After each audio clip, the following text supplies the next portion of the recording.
Shalom umat-umat yang dikasihi Tuhan. Berjumpa kembali dalam ringkasan pelajaran Sekolah Sabat. Hari ini Rabu 12 Juni 2024. Judul pelajaran Sekolah Sabat kita adalah Mengidentifikasi binatang bagian yang kedua. Kita berdoa. Ya Tuhan, urapilah kami dengan kuasa Roh Kudus-Mu agar kami dapat memahami pelajaran ini dan kami terapkan di dalam kehidupan kami. Di dalam nama Yesus kami berdoa, amin.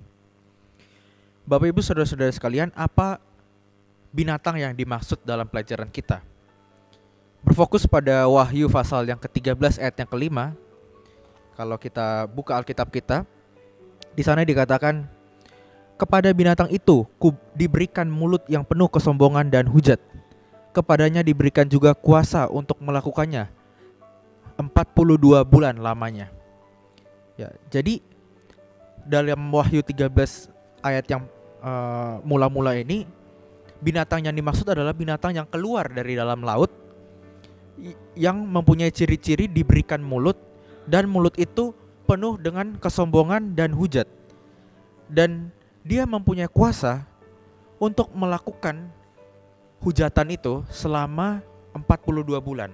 Dan kita sudah belajar bahwa 42 bulan yang dimaksud dalam nubuatan ini adalah 1260 tahun. Dari tahun 538 sampai 1798. Disinilah masa kekuasaan kekristenan di Roma yang dimulai, ya, yang dimulai pada tahun tersebut. Nah, jadi yang dimaksud binatang ini berkuasa adalah kekuatan daripada agama yang bercampur dengan politik yang digerakkan oleh setan, ya, untuk menyesatkan umat-umat Tuhan terhadap isu penyembahan, Bapak Ibu, terhadap isu penyembahan. Dan itu yang kita kenal selama ini dengan kepausan, ya. Kepausan yang memiliki pengaruh yang besar, ya, dari 1260 tahun itu, ya. Tetapi menurut sejarah, ya, paus itu telah ditawan pada tahun 1798 maksud saya, dan periode nubuatan supremasi kepausan itu berakhir. Paus itu akhirnya ditawan, dia akhirnya mendapat sebuah pukulan. Dalam Wahyu 13 dikatakan sebuah pukulan terhadap kepausan yang sangat serius tapi tidak fatal, ya. Atau ada luka, ya, terhadap kepausan itu yang mematikan. Tetapi luka itu sembuh di Wahyu 13 ayat 12. Jadi pengaruh kepausan yang waktu itu sudah hancur, ya, sudah mengalami luka, tetapi bangkit lagi pengaruhnya, ya, bangkit lagi pengaruhnya. Dan saat ini para pemimpin dunia itu menyambut paus, ya, sebagai duta besar gereja Roma, kita tahu bersama, dan mengunjunginya secara teratur di Vatikan, ya, negara Vatikan, kita tahu. Nah, kalau kita tahu bahwa sekarang Paus Roma menjadi pemimpin moral, ya, di dunia yang diakui, yang dapat menyatukan banyak orang, ya. Dan pada tanggal 6 Juni 2012 dikatakan di hadapan lebih dari 15.000 orang yang berkumpul di Roma, Paus Benediktus waktu itu menyatakan hari Minggu adalah hari Tuhan dan hari bagi pria dan wanita, hari di mana setiap orang harus bisa bebas untuk keluarga dan bebas untuk Tuhan.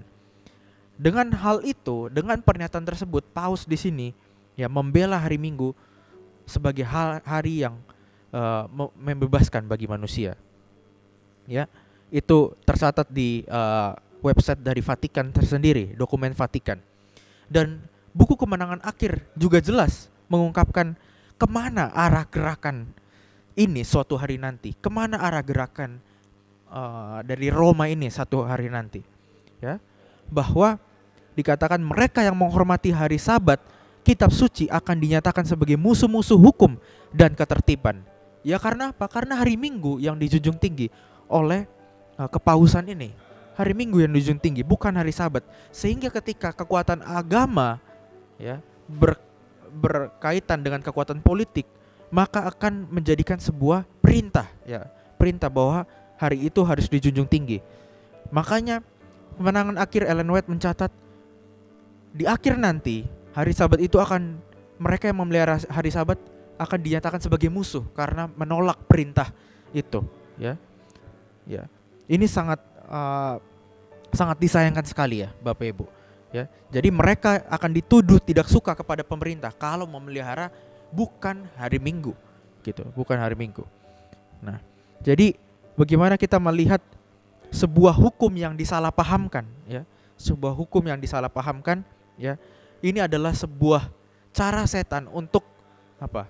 Untuk menyesatkan umat-umat Tuhan dengan sebuah otoritas kekuasaan kepausan, ya, yang akhirnya mengambil alih supaya kita tidak dicap, maksudnya kita sebagai umat-umat yang percaya kepada Tuhan dicap sebagai musuh, padahal kita menyembah hari yang benar, yaitu hari Sabat, hari ketujuh yang tercatat dalam firman Tuhan, ya. Jadi melihat kesulitan yang akan terjadi atau konflik yang akan terjadi akhir zaman ini, ya, maka kita harus semakin lebih setia lagi, ya, untuk mempelajari kebenaran hari Sabat khususnya sebagai isu yang menjadi pusat, ya, serangan setan di akhir zaman ini. Kiranya ini dapat memotivasi kita dan menjadi perenungan buat kita sekalian. Tuhan Yesus memberkati. Amin.